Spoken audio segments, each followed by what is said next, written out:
안녕하세요. 저는 경기도 성남시에 살고 있는 정미숙이라고 합니다. 올해 35이고요. 제가 이 사연을 쓰게 된 건 몇 년 전에 갑작스럽게 남편을 잃었기 때문입니다. 교통사고였는데 아직도 믿기지가 않네요. 남편은 IT 회사를 운영하는 청년 사업가였고 저희는 결혼한 지 2년밖에 안 된 신혼이었죠. 사실 시어머니는 저희의 결혼을 처음부터 반대하셨어요. 제가 남편의 비서였고 집안도 어려운 편이라 아들과 맞지 않는다고 생각하셨나 봅니다. 그래도 남편이 절 많이 사랑해줘서 그런 어머니의 반대를 이기고 결혼할 수 있었죠. 헌데 남편이 떠난 후 시어머니가 이렇게 말씀하셨어요. 너나 나나 용진이 보내고 힘드니 우리 서로 의지하면서 49제까진 같이 지내보자. 처음엔 의외였죠. 저를 마음에 들어하지 않던 시어머니가 그런 말씀을 하실 줄은 몰랐거든요. 하지만 갑작스럽게 아들을 잃고 얼마나 힘드셨으면 저한테 기대려고 하실까 싶은 생각도 들었어요. 그래서 딱히 내키진 않았지만 어머니의 제안을 거절하지 못하고 시댁으로 들어갔네요. 하지만 그곳에서 겪은 일은 제 평생 잊을 수 없는 악몽이었습니다. 이 사연을 통해 혹시나 저처럼 과거의 끔찍한 기억 때문에 힘들어하시는 분들이 계신다면 조금이나마 도움이 되고 싶은 마음에 펜을 들게 됐네요. 그날은 남편이 떠난 지 한 달이 되던 날이었습니다. 장례를 마치고 시댁으로 들어가 생활한 지도 몇 주가 지나니 처음엔 낯설던 환경도 조금씩 적응이 되더군요. 하지만 여전히 아침에 눈을 뜨면 모든 게 꿈이었으면 좋겠다는 생각에 괴로운 건 어쩔 수 없었어요.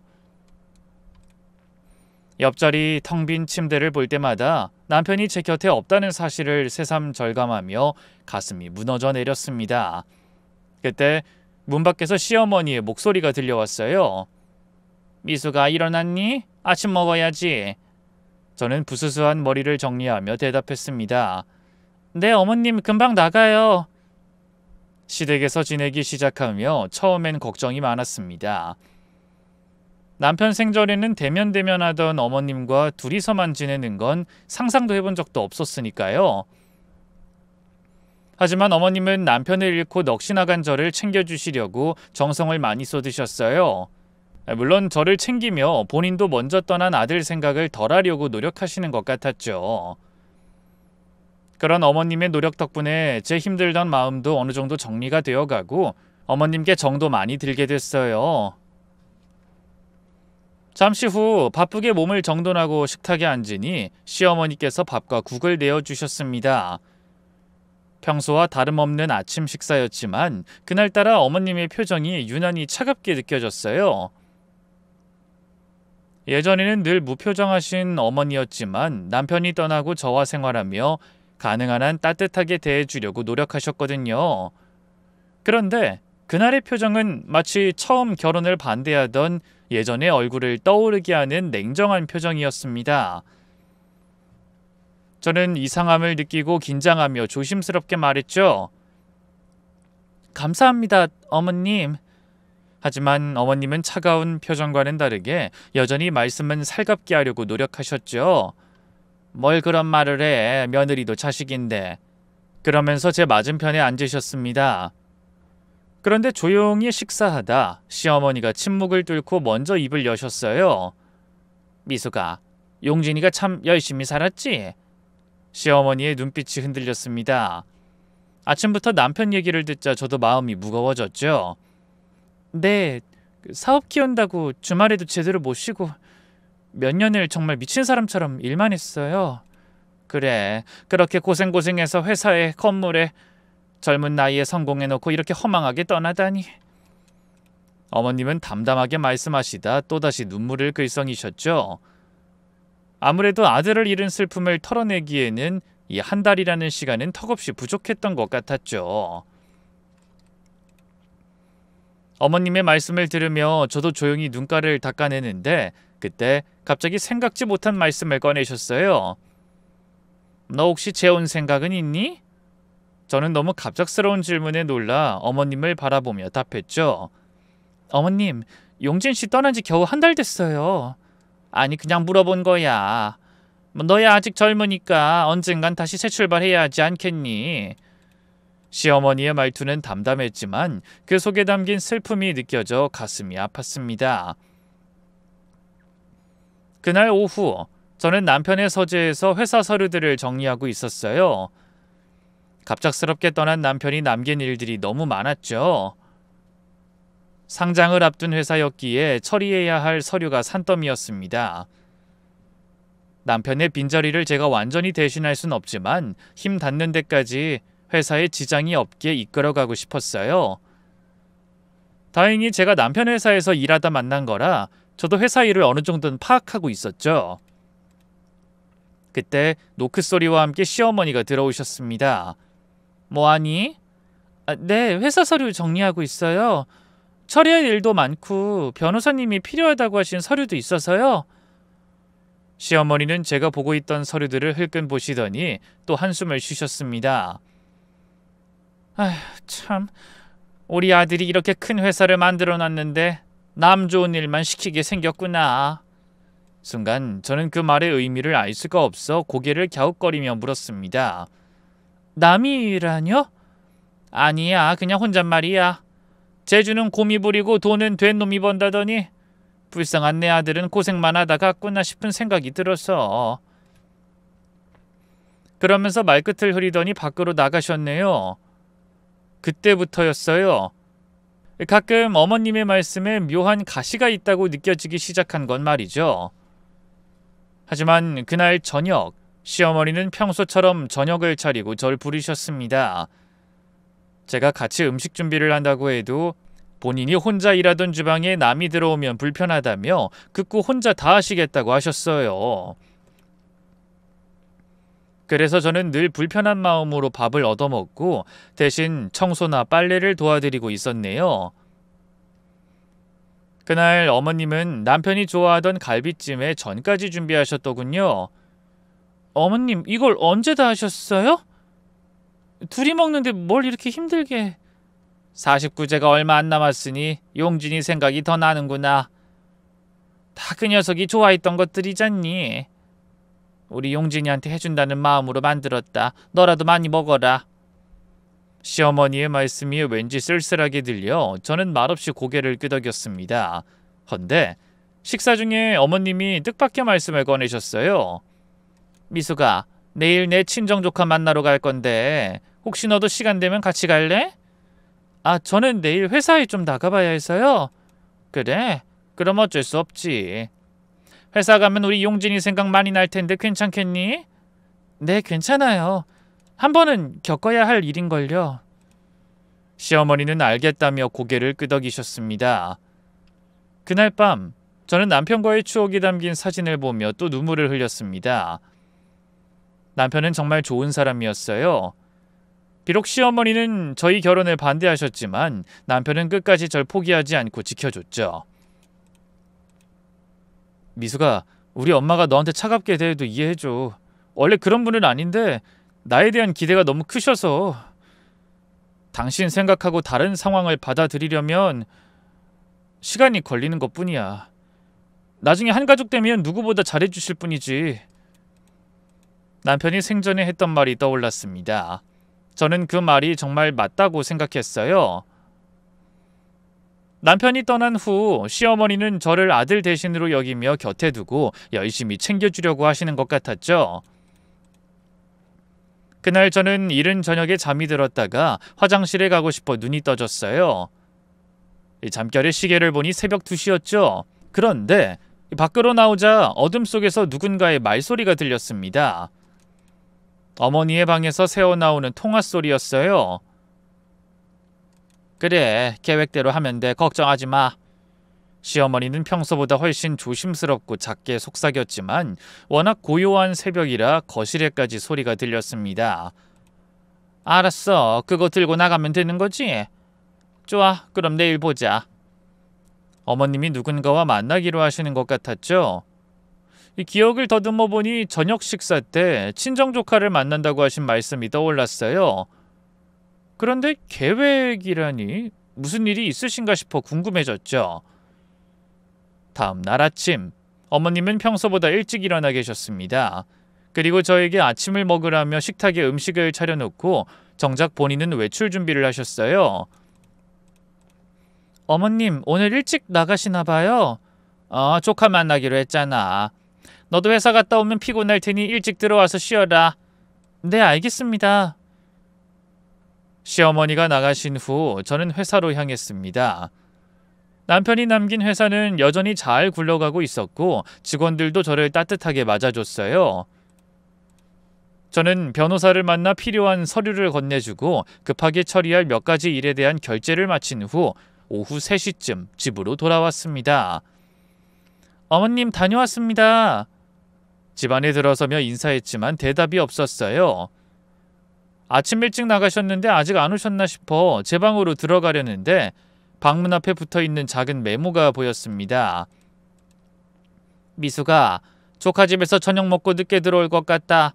냉장고에 반찬 만들어놨으니 저녁 챙겨 먹어라. 저는 어머님의 메모를 확인했지만 너무 피곤해서 딱히 밥 생각이 없었어요.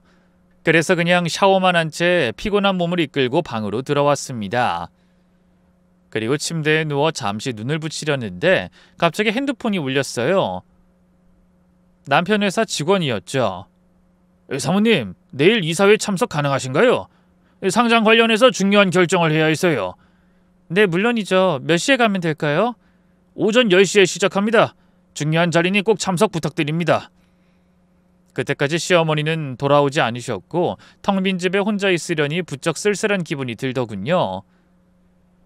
어머님은 밤 10시가 훌쩍 지나서야 돌아오셨습니다. 그런데 그맘때 늘 우울해하시던 것과는 달리 기분이 무척 좋아 보이셨어요. 어머님, 늦으셨네요. 지금까지 조카분이랑 계셨던 거예요? 그래, 옛날 얘기하다 보니 시간 가는 줄 모르겠더라. 넌 저녁 먹었니? 네, 먹었어요. 저는 괜히 어머님을 걱정시키고 싶지 않아 그냥 밥을 먹었다고 대답하고 넘어갔죠. 그래, 잘했다. 너도 피곤할 텐데 어서 들어가서 쉬어라.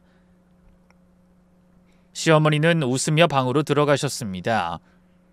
그렇게 살갑게 대해주시는 모습을 보니 얼마 전 제가 어머님의 태도가 차갑다고 느낀 건 그저 착각이었다는 생각이 들더군요. 저를 보며 애써 마음을 다잡으시지만 문득 떠오르는 아들 생각에 마음이 안 좋아서 그러신 거라고 여기게 됐죠. 하지만 훗날 전 그때 어머님의 태도를 대수롭지 않게 여긴 순간을 무척이나 후회했습니다. 조금이라도 신중하게 그 태도를 관찰했다면 제가 겪은 황당하면서도 무서운 일을 피할 수 있지 않았을까 하는 생각이 들더라고요.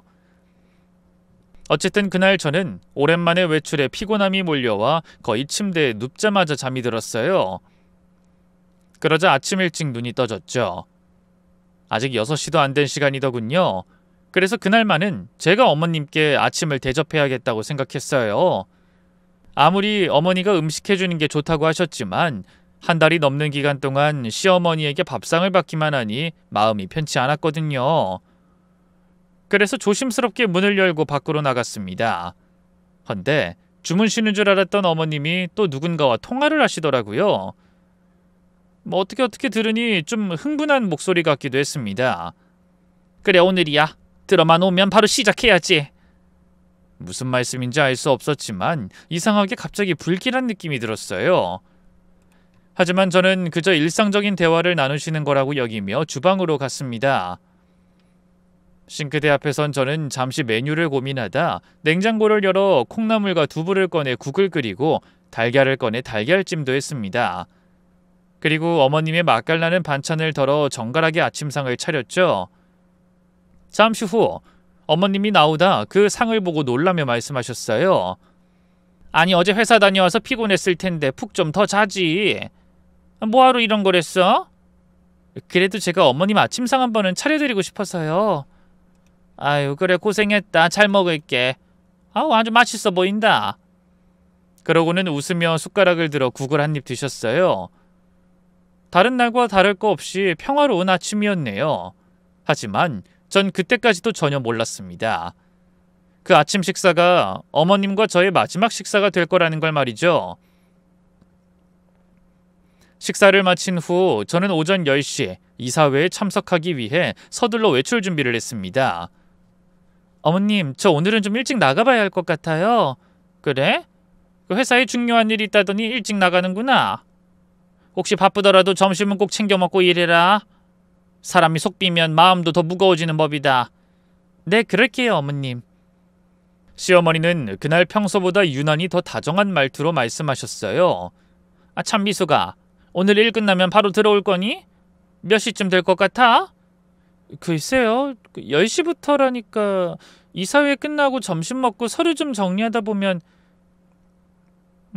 일찍 와도 2시는 넘을 것 같아요. 그래? 알았다.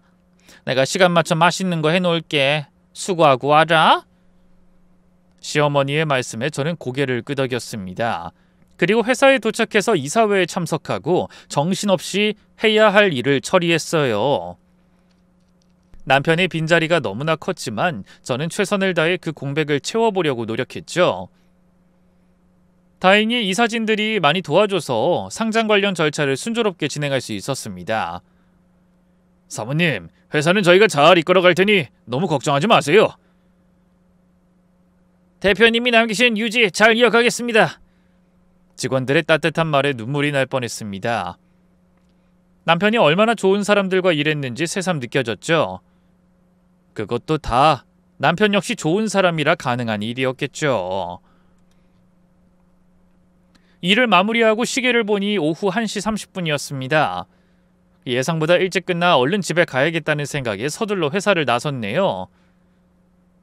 어머님이 기다리신다고 한 말이 떠올라 마음이 급해지더군요. 집에서 누군가 절 기다린다는 생각이 들자 일을 하면서도 마음이 푸근해지는 느낌이 들더라고요. 잠시 후 집에 도착해서 현관문을 열고 들어가며 어머님을 불렀습니다. 어머님 저 왔어요. 근데 이상하게 집안이 너무 조용하더군요. 분명 저를 기다리고 계신다고 했는데 텅 빈 집을 보니 좀 맥이 빠졌죠. 혹시나 화장실에 계신가 싶어서 다시 한번 큰 소리로 불러봤습니다. 어머니? 하지만 여전히 대답이 없었네요. 그래서 전화를 걸어보려다가 그만두고 그냥 욕실로 들어가 샤워부터 했습니다. 그런데 샤워하고 나오니 갑자기 잠이 쏟아졌어요. 아침부터 이사회 때문에 긴장한 탓인지 어깨도 아프고 몸도 무거운 느낌이었죠. 그래서 어머니가 돌아오시기 전까지 한숨 잘 요량으로 방에 들어가 잠깐 눈을 붙이게 됐습니다. 그러다 얼마나 시간이 지났는지 창밖이 어두워질 때쯤 눈을 떴어요. 자다 일어나니 갈증이 느껴져 주방에 가려고 방문을 잡아당겼습니다. 그런데 아무리 힘을 줘도 문이 꿈쩍도 하지 않았어요. 마치 누군가 밖에서 문을 잠근 것 같은 느낌이 들었죠. 저는 순간적으로 당황해서 소리쳐 어머니를 불렀습니다. 어머님, 혹시 밖에 계세요? 하지만 아무리 불러도 방문 밖은 고요하기만 하더군요. 다급해진 저는 다시 한번 힘을 줘 문고리를 돌려보기도 하고 목소리를 높여 어머님을 부르기도 했습니다. 어머님, 문 좀 열어주세요. 혹시 아직 안 오신 거예요? 제 방문이 고장났나 봐요. 하지만 밖에선 여전히 인기척이 느껴지지 않았습니다. 그런데 그때 문틈으로 하얀 종이 한 장이 미끄러져 들어왔어요. 저는 떨리는 손으로 그 종이를 집어들었네요. 그랬더니 거기에는 커다란 글씨로 이렇게 적혀 있었습니다. 음식 넣어놨으니까 3일만 버티거라. 순간 머리가 하얘졌습니다. 그래서 저는 누가 듣고 있기라도 하듯 허공에 대고 마구 소리쳤어요. 아니, 이게 무슨 일이야? 당신 누구야? 우리 어머님은 혹시 우리 어머님한테 무슨 짓이라도 한 거야? 저는 당연히 누군가가 시댁에 침입해 무서운 짓을 벌이는 거라고 생각했어요. 그런 생각이 들자 갑자기 등줄기가 서늘하고 오싹한 기분이 들었죠. 원하는 게 뭐야? 말을 해야 알지. 우리 어머님 어떻게 했어? 하지만 밖에선 여전히 아무 소리도 들리지 않았어요. 저는 어머님이 너무 걱정돼 식은땀이 흘렀습니다. 그래서 더욱 큰 소리로 외쳤네요. 어머님 괜찮으세요? 혹시 거기 계신 거예요? 하지만 아무 대답이 없자 저는 혹시 어머님도 저처럼 집안 어딘가에 감금되어 있을지도 모른다는 생각이 들었죠. 그래서 얼른 핸드폰을 찾아 어머님께 전화해 보려고 했습니다. 근데 핸드폰이 없었어요. 생각해보니 집에 돌아와 거실 탁자에 가방과 함께 올려놓고 그대로 샤워하러 들어갔던 게 떠올랐죠. 하필 그렇게 위급할 때 핸드폰의 도움도 받을 수 없게 된 겁니다. 저는 너무 답답해서 소리쳤어요. 당신 이게 무슨 짓이야? 이러고도 무사할 것 같아? 이거 엄연히 범죄야. 어서 문 열어! 문 열라고! 그렇게 미친 듯이 문을 두드리며 소리쳤지만 여전히 아무 대답도 없었습니다. 참다 못해 온 힘을 다해 문을 밀고 당겨봤지만 꿈쩍도 하지 않았네요. 마음이 조급해진 저는 이제 문 밖의 상대를 달래봐야겠다고 생각해 목소리에 힘을 풀고 떨리는 마음을 진정시킨 뒤 조심스럽게 말했습니다. 혹시 물건을 훔치러, 가지러 오신 거면 제발 저희 어머님한테는 아무 짓도 하지 마시고 가지고 갈 것만 챙겨가세요. 부탁드려요. 신고는 절대 하지 않을게요. 정말이에요. 그때 저는 두려움도 두려움이지만 행방이 묘연한 어머니가 더 걱정됐거든요. 연로한 연세에 갑작스럽게 무서운 일을 당하면 그 충격과 공포가 얼마나 클지 그게 가장 두려웠네요. 그런데 그때 다시 문틈 사이로 종이 한 장이 더 들어왔습니다. 저는 얼른 종이를 받아 살펴보다 그만 깜짝 놀라 바닥에 떨어뜨리고 말았어요. 하지만 순간적으로 너무 정신이 없어 멍하니 허공만 바라봤죠. 그러다 간신히 정신을 차리고 몸을 굽혀 바닥에 떨어진 종이를 들어 올렸습니다. 그 종이에는 선명한 활자로 이렇게 적혀 있었어요. 상속 포기각서. 저는 눈을 의심했습니다. 뜬금없이 상속 포기각서라니. 조금 전까지도 저는 그런 상황이 우연히 집에 숨어든 좀도둑이 벌인 일이라고 생각했어요. 혹시나 빈집을 털러 들어왔다가 제가 들어온 걸 보고 놀라 충동적으로 저를 방 안에 가둔 게 아닌가 하고요. 하지만 생각해보니 그건 앞뒤가 맞지 않았죠. 마치 절 가두기 위해 일부러 준비해둔 것처럼 3일만 버티라는 종이와 함께 문 앞에 생수 한 병과 김밥, 빵 같은 간단한 음식이 놓여 있었으니까요. 아니, 누가 이런 짓을 꾸민 거지? 그럼 단순한 좀도둑 짓이 아니란 말이야? 그때 또 다른 종이가 문틈으로 들어왔습니다. 소리 질러봤자 소용없다. 아무도 구하러 올 사람은 없어. 옆집 사람들도 여행 중이야.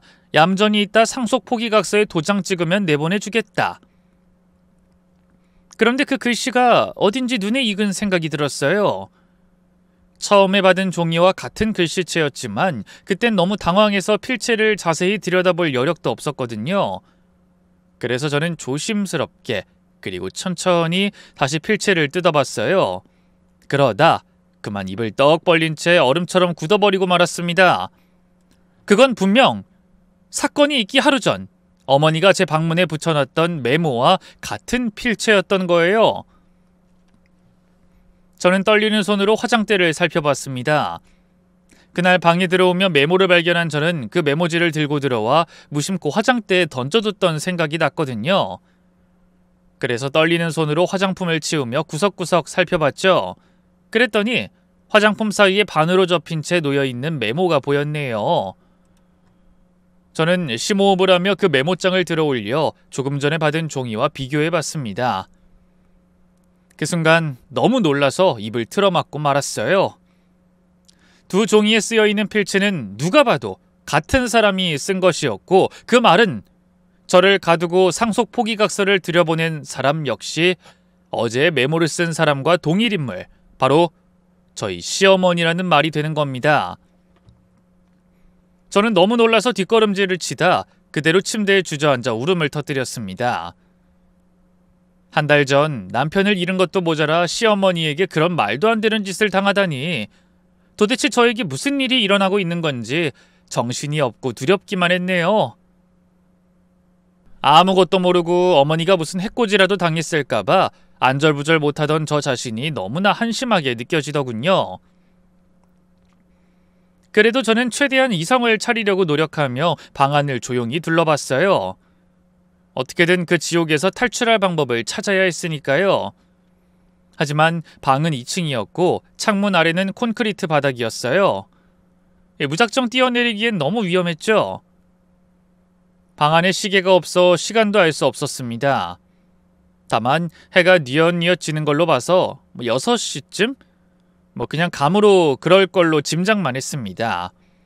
문득 회사 직원이 한 말이 생각났어요. 회사 일을 상의하려고 오후에 전화한다고 했거든요. 근데 제가 갑자기 연락이 안 되면 이상하게 생각하지 않을까 싶은 생각이 들었죠. 하지만 시어머니가 뭔가 핑계를 댈 것 같기도 하고 불안하고 초조해서 미칠 것 같았어요. 그때 또 문틈 사이로 종이가 들어왔습니다. 지금 서류에 사인하면 저녁은 제대로 먹게 해주마. 생각할 시간은 충분히 줬다. 저는 종이를 찢어버리고 싶었지만 참았습니다. 혹시 나중에 증거가 될 수도 있으니까요.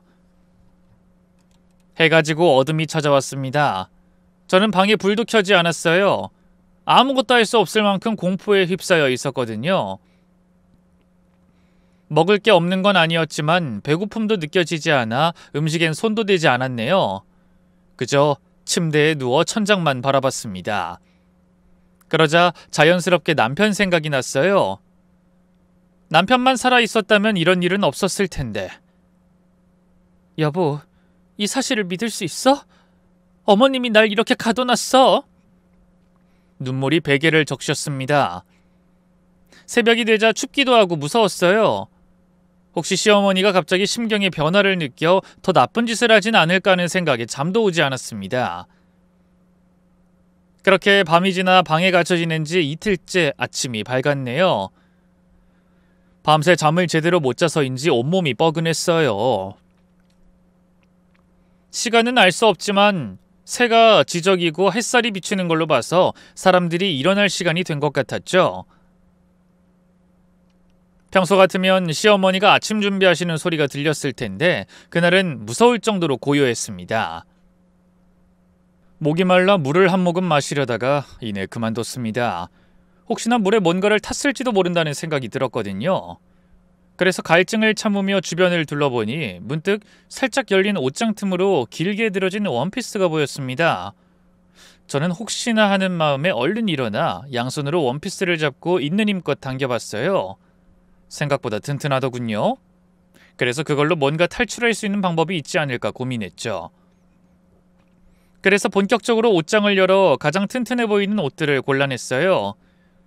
청바지, 면 티셔츠, 스카프, 이것들을 연결하면 밧줄 같은 걸 만들 수 있을 것 같았네요. 하지만 낮에는 누군가의 눈에 띌 수도 있고 그렇다면 바로 시어머니의 귀에 들어갈 수도 있는 일이라 밤까지 기다려보기로 했습니다.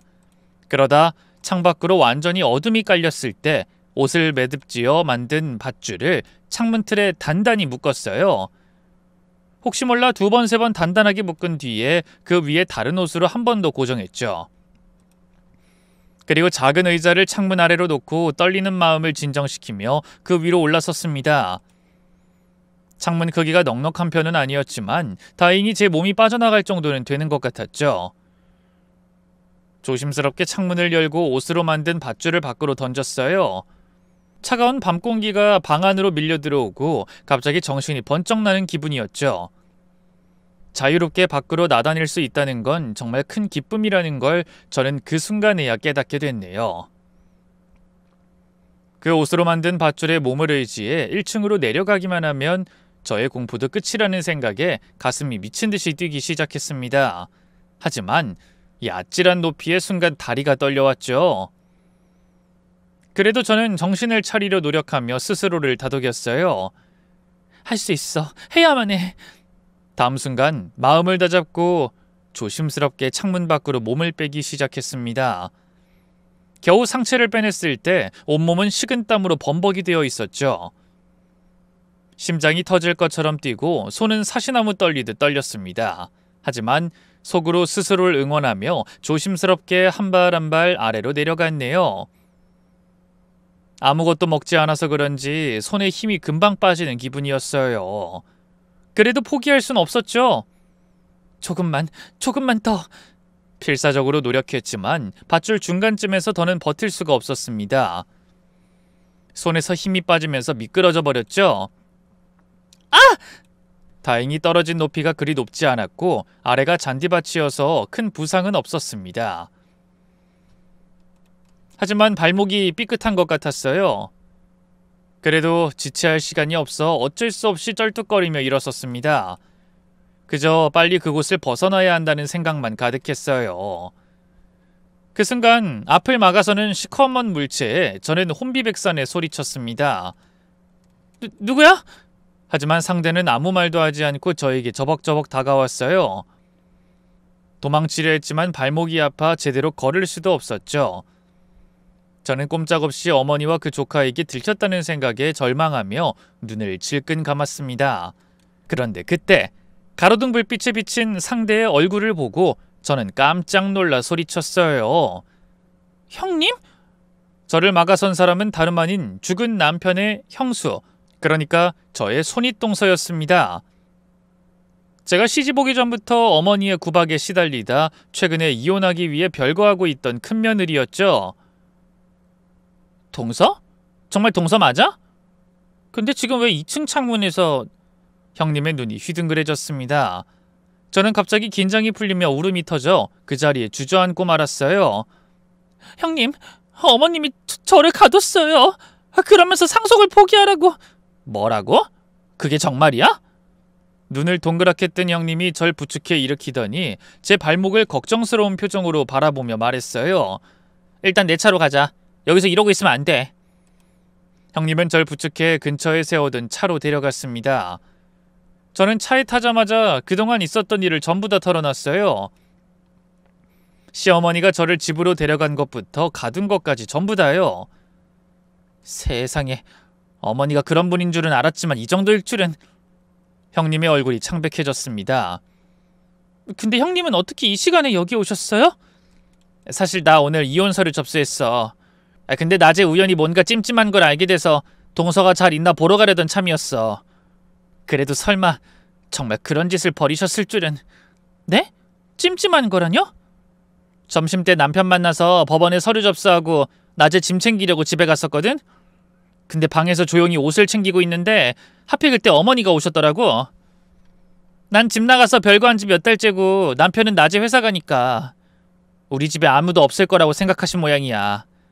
그래서 자기 조카 데려와선 신나게 떠들더라니까.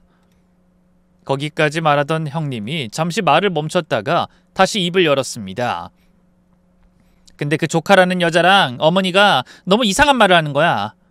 원래 독하게 시집살이 시킬 때부터 보통 사람이 아닌 줄은 알았는데 아무리 그래도 그런 무서운 소리를 떠들어대니까 겁이 나더라. 그래서 아무도 없는 척 방에서 숨죽이고 숨어있다가 어머니가 나가시고 나서 빠져나왔어. 혹시 무슨 얘기를 들으셨는지 기억하세요? 저에 관한 얘기였나요? 응, 분명해. 내가 오죽하면 숨죽이고 그 사람들 대화를 녹음했겠어? 녹음이요? 그래. 너무 무시무시한 얘기들이 오가니까 그걸 그냥 흘려듣고 넘길 수가 없더라고. 동서도 한번 들어볼래? 그러더니 자신의 휴대폰을 꺼내 음성 녹음 파일 하나를 재생시켰습니다. 파일이 시작되자 먼저 낯선 여자의 목소리가 들려왔죠. 고모, 잘하셨어요. 그러자 곧이어 귀에 익은 목소리도 들려왔네요. 그래, 고맙다. 아우, 네가 없었으면 나 혼자선 엄두도 못 냈을 거야. 네가 하라는 대로 했으니 그 여우 같은 계집애도 충분히 놀랐겠지? 그럼요, 다 잘 될 거예요. 걱정하지 마세요. 근데 고모도 참... 어떻게 아들들이 그렇게 하나같이 마음에 안 드는 며느리감만 데려올 수가 있어요? 그러니 그동안 내가 얼마나 속이 썩었겠니? 큰 며느리 그것도 되바라져서 나한테 한마디를 안 지더니 둘째까지 없는 집 구석에서 자란 애가 들어왔잖니. 그러더니 결국 불쌍한 내 아들까지 잡아먹고.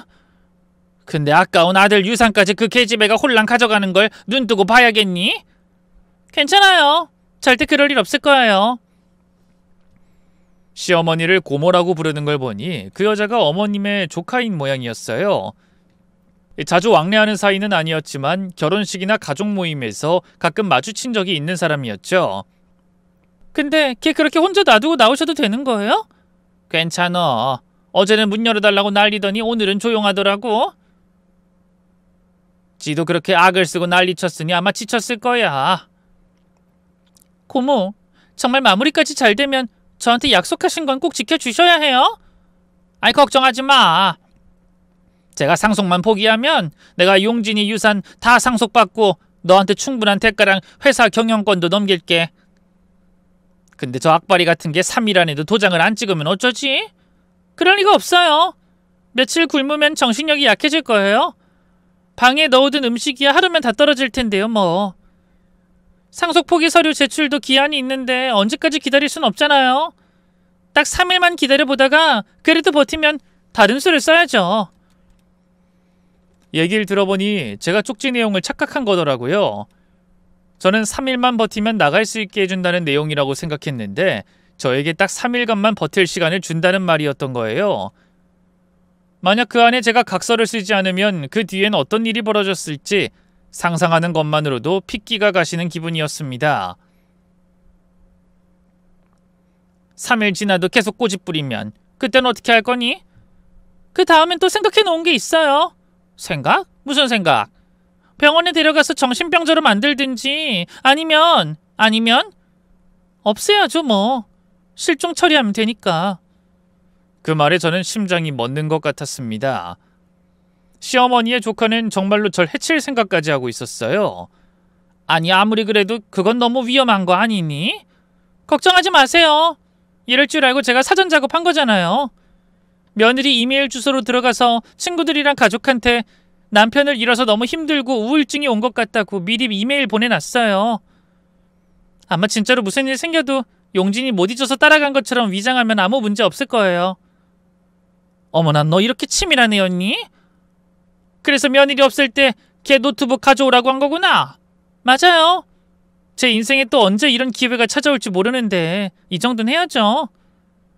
이러려고 고모도 그동안 꼴보기 싫은 며느리한테 잘해주는 척 옆에 끼고 있었던 거 아니에요? 그래. 내가 그동안 그 면상 보면서 밥 먹느라 아주 고역이었다고. 거기까지 듣자 형님이 재생을 멈추고 절 보며 말했습니다. 이거면 충분한 증거가 될 거야. 당장 경찰에 신고하자. 네. 그런데 혹시 제가 가지고 있던 증거물들도 도움이 될 것 같아요. 방에 상속 포기각서랑 어머님이 보낸 쪽지들이 있거든요. 그럼 내가 몰래 들어가서 가져올게. 동선 여기서 기다려. 아니에요. 위험해요. 그냥 경찰 오면 같이 들어가요. 형님이 고개를 끄덕이고 119에 먼저 전화했습니다. 제 발목 상태를 봐야 했으니까요. 그리고 바로 112에도 신고했죠. 여보세요? 경찰서죠? 감금 사건 신고합니다. 시어머니가 며느리를 방에 가둬놓고 상속 포기를 강요했어요. 전화를 끊고 형님이 제 손을 꼭 잡았습니다. 동서, 이제 괜찮을 거야. 내가 다 봤고 증거도 있으니까. 형님 정말 감사해요. 형님이 아니었으면 저는... 우리 같은 처지잖아. 나도 5년 넘게 시어머니한테 당하면서 살았는데 이번 일로 완전히 정이 떨어지다 못해 치가 떨려. 곧 구급차가 도착했고 뒤이어 경찰차도 왔습니다. 구급대원이 제 발목을 응급처치하는 동안 경찰관들이 사건 경위를 물었네요. 피해자분이 갇혀있던 방을 확인해야 하는데 같이 가실 수 있겠습니까? 네, 가야죠. 증거물들도 있고요. 저는 구급대원의 부축을 받으며 다시 시댁으로 향했습니다. 형님과 경찰관들이 함께였지만 그래도 다시 그 집에 들어간다는 것 자체가 무섭더군요. 초인종을 누르자 한참 후에 시어머니가 나왔습니다. 잠옷 차림인 걸로 보아 제가 탈출한 걸 전혀 모르는 눈치였어요. 아니 이 시간에 누가... 어머! 넌 미숙이? 순간 시어머니의 얼굴이 굳어지며 저를 향한 눈빛에 당혹과 분노가 스쳤습니다. 경찰입니다. 이 집에서 사람이 감금되었다는 신고가 들어왔어요. 잠시 안에 들어가 현장 확인 좀 하겠습니다. 감금? 그게 무슨 말도 안 되는 소리예요? 어머님 그만하세요. 멀쩡히 증거가 있는데 발뺌한다고 해결될 것 같아요? 저 대신 형님이 나섰습니다. 아까 낮에 우리 집에 오셨을 때 다 들었어요. 조카랑 짜고 동석 가둬놓고 상속 포기 강요한 거요. 예, 너 그게 무슨 무서운 소리야?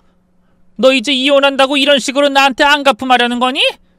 하, 오리발도 적당히 내밀어요. 저 녹음도 다 했어요. 두 사람이 서방님 유산 다 차지하려고 동서 해코지할 계획까지 세운 것도 다 증거로 남아있다고요. 그 말을 듣자 시어머니의 얼굴이 하얗게 질렸습니다. 뒤이어 경찰관들이 집 안으로 들어갔고 저는 그들을 2층 제 방으로 안내했어요. 방문은 여전히 밖에서 잠겨 있었고 열쇠는 시어머니가 가지고 있었죠. 이것 보세요. 이렇게 밖으로 자물쇠를 달아놓고 절 이틀 동안이나 여기 가둬놨어요. 제가 창문을 통해서 가까스로 도망친 거라고요. 경찰이 시어머니에게 열쇠를 요구했고 방문을 열자 제가 만들었던 밧줄이 창문에 걸려있는 게 보였습니다. 방 안에는 상속 포기각서와 시어머니가 보낸 쪽지들이 그대로 놓여 있었죠. 증거물로 다 가져가겠습니다. 그때 현관문이 벌컥 열리며 시어머니의 조카가 들어왔습니다. 아마 궁지에 몰린 어머니가 연락한 모양이었어요. 고모 무슨 일 있어요? 경찰을 보자 시어머니의 조카도 얼굴이 굳어졌습니다. 박영희 씨죠? 공모 혐의로 같이 조사받으셔야겠습니다. 공모라니, 전 아무것도 모르는데요. 하지만 형님이 바로 녹음 파일을 들려주자 시어머니의 조카는 아무 말도 하지 못했습니다. 두 분 모두 서로 가시죠. 경찰관이 시어머니와 조카를 연행하려 하자 시어머니가 갑자기 소리를 질렀습니다. 내가 뭘 잘못했어? 내 아들 재산을 지키려는 게 죄야? 저 계집애는 일부러 돈 보고 내 아들한테 접근한 꽃뱀이라고! 내 아들이 평생 모은 재산을 저런 애한테 줄 순 없어! 아무리 돈이 중요해도 어떻게 사람한테 이럴 수가 있어요? 용진 씨 보기 미안하지도 않으세요? 닥쳐! 내 아들 이름 그 더러운 입에 올리지 마. 너 같은 거 차라리 처음부터 쥐도 새도 모르게 없애버렸어야 하는 건데. 시어머니의 절규 같은 외침에 모두가 침묵했습니다. 결국 시어머니는 스스로 범행을 자백한 셈이었어요. 이제 그만하고 가시죠. 경찰관들이 시어머니와 그 조카를 데리고 나갔습니다. 그리고 저는 형님을 향해 고개 숙여 인사했죠. 형님 정말 고마워요. 형님 아니었으면... 동서, 우선 병원부터 가자. 발목도 치료받아야 하고 이틀 동안 제대로 못 먹었으니 수액도 맞아야 할 것 같아. 네 형님, 정말 감사해요. 그런 말 하지 마. 이런 일을 알았다면 누구나 나처럼 했을 거야. 더구나 동서의 마음을 누구보다 잘 아는 내가 안 돕는다는 게 이상한 거지. 이제야 우리 둘 다 정말 자유를 얻는 것 같다. 형님의 말에 정말로 악몽이 끝났다는 실감이나 갑자기 눈물이 쏟아졌습니다. 병원으로 가는 차 안에서 형님이 말했어요. 동서, 이제 어떻게 할 거야? 일단 용진 씨가 남긴 회사를 잘 운영해야죠. 그리고 그 사람이 항상 하고 싶어 했던 장학재단도 만들 거예요. 어려운 환경의 학생들을 돕는. 좋은 생각이다. 서방님이 분명 하늘에서 기뻐하실 거야. 형님은요? 나도 이제 이혼하고 새 삶을 시작해야지. 가뜩이나 미움받으면서 결혼했는데 애도 안 생긴다고 그동안 내가 얼마나 사람 대접 못 받았어. 너무 오래 참았어. 더는 이렇게 안 살 거야. 우리는 서로를 바라보며 작게 미소 지었습니다. 비록 힘든 일을 겪었지만 모든 고통이 지나 희망의 빛이 보이는 기분이었죠. 그날 이후 경찰 조사를 받은 시어머니와 그 조카는 감금, 협박, 재산갈취 미수 혐의로 구속되었어요. 피고인 박순자는 며느리를 감금하고 생명을 위협하며 재산을 강탈하려 한 중대한 범죄를 저질렀습니다. 피고인의 행위는 인륜을 저버린 것으로 엄중한 처벌이 필요합니다. 법정에서 검사의 논고를 들으며 저는 형님의 손을 꼭 잡았습니다. 형님이 없었다면 저는 정말 큰일을 당할 뻔했어요. 판결이 나왔습니다. 시어머니는 감금죄, 협박죄, 사기미수죄 등으로 징역 5년을 선고받았고 조카는 공범으로 징역 3년을 받았습니다. 피고인들의 죄질이 매우 불량하고 피해자에 대한 사과나 반성의 기미가 전혀 보이지 않는 점을 참작하여 실형을 선고합니다. 판사님의 선고를 듣는 순간 저도 모르게 눈물이 났습니다. 정의가 살아있고 악인은 반드시 벌을 받는다는 것을 확인한 순간이었죠. 항소하겠어. 내가 뭘 잘못했다고? 내 아들 재산 지키려는 게 죄야? 끝까지 반성하지 않는 시어머니의 모습에 방청객들도 혀를 찼습니다. 재판이 끝난 후 형님과 저는 법원 앞 카페에서 차를 마셨어요. 동서, 이제 정말 끝났어. 마음 편히 살아. 형님 정말 감사해요. 형님은 제 생명의 은인이에요. 어떻게 이 은혜를 갚아야 할지. 무슨 소리야. 나도 동서 덕분에 용기를 얻었어. 그러면서 환하게 웃었죠. 그 이후로 형님은 예정대로 이혼 절차를 진행했고 저는 남편이 남긴 회사 운영에 더욱 열과 성을 다했습니다. 처음엔 막막했지만 남편과 함께 일했던 직원들이 정말 많이 도와줬어요. 그런 직원들의 따뜻한 마음에 힘을 얻어 저도 열심히 공부했습니다. 경영 관련 공부를 하고 관련 세미나에도 참석했네요. 때로는 직원들에게 직접 배우기도 했죠.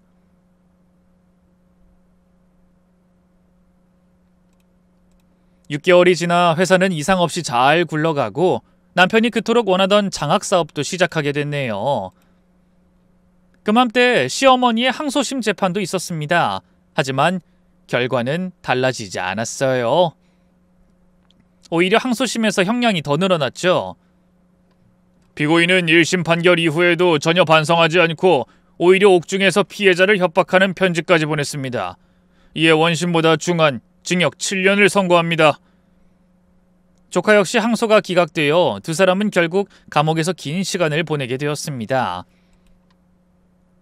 그로부터 벌써 3년이라는 시간이 흘렀어요. 하지만 전 여전히 혼자죠. 재혼 제의도 몇 번 있었지만 아직은 마음이 없어요.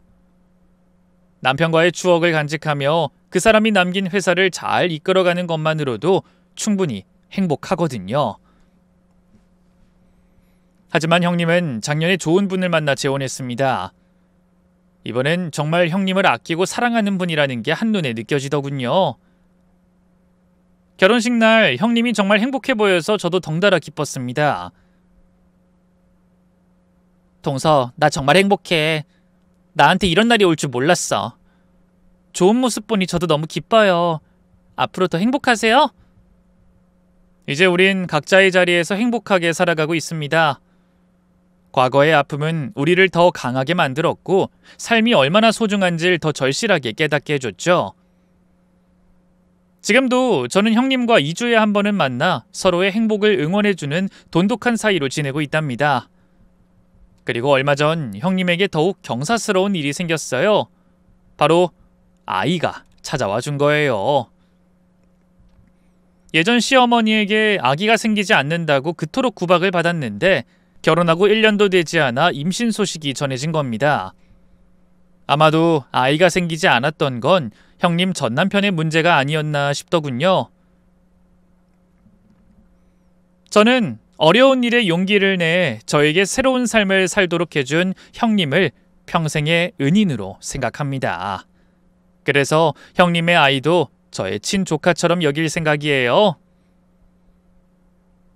여러분도 부디 새로운 생명의 탄생에 많은 축하와 덕담을 남겨주시길 바라며 저는 이만 인사드릴게요. 감사합니다.